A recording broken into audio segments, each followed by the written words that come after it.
you have to admit, no matter what that app does, it will still be plenty of fun to control those cars.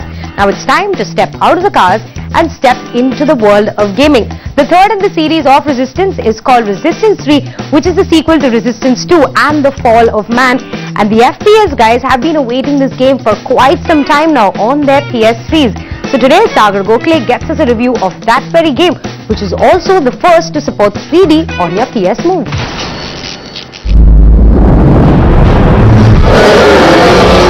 Hello Gamerholics. Well, we haven't reviewed a first-person shooter on this show for quite some time. So let's start a little guessing game. The game which I'm talking about has two very hit prequels, has a sci-fi plot, has an alternate reality world which is based in the 50s, and well, for good measure, there are vague-looking creatures which you have to shoot at breakneck speed. Well, if you haven't guessed the name of the game, I am talking about Resistance 3. Now, Resistance 3 has been made by Insomniac and obviously is published by PlayStation itself for its PlayStation 3. Now, this game made a lot of money for them in the earlier episodes. Obviously, Resistance 2 was an awesome game and all of us loved it. There are a lot of hopes pinned on this game. So how does this game fare? Let's find out. So as soon as you pop the disc in, you know what is this game all about. It has a very dark, grungy setting to it. It starts off where the last game ended. The Chimera have taken over your nation, and well, you as the hero have to fight it all. Now, the plot line is not very complex, but the gaming action is very complex. Now, coming to the upside of this game, obviously the game looks awesome. The way they have recreated the invaded world looks really nice. The other thing which really makes this game alright is the fact that you have a lot of firepower. So by firepower I mean, because every time you're buying a first-person shooter game, it's all about the guns you get to play with. And in this game, you do get to play with a lot of guns. So well, you have got the freeze ray machine. We fight or we die. There's tracer bullets. There's a lot of firepower packed in here.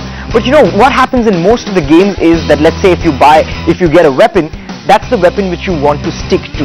But in this game, that's not the case, because there are so many enemies jumping at you, and in some situation, what happens is that your one gun runs out of fire, and then you end up using all the guns which you have. And obviously these guns are upgradable, and they obviously have a secondary attack also. So in some cases, a grenade launcher, your gun acts as a grenade launcher, and in some cases, it also sends out shock waves, which are awesome to see. Now, coming to the second good point which makes this game really cool is obviously the co-op mode. Now, in the co-op mode, you can either play it offline or online. Online mode also rocks, but in India there are not many players online, so don't count on that.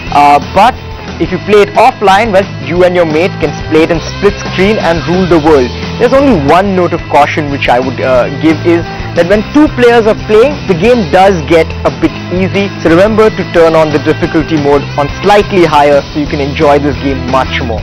So coming to the overall review of this game, well, I would say that the game looks awesome. The visuals are amazing. The firepower is superb. But it comes down to the part. Well, are you a first-person shooter fan or not? If you are, this game is completely up your alley. And well, the fast-paced action is something which you'll really enjoy.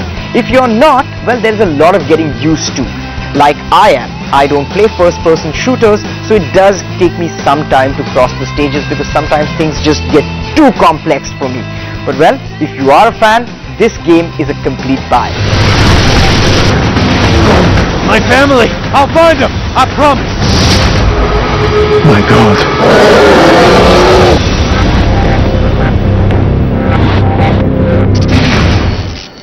I'm not much of an FPS fan, I'm more of a God of War fan, but I must say Resistance 3 does look very good, so I'm definitely going to give this game a try. So with all that gaming action, it's time for our second break on Technoholik, but coming up on the other side.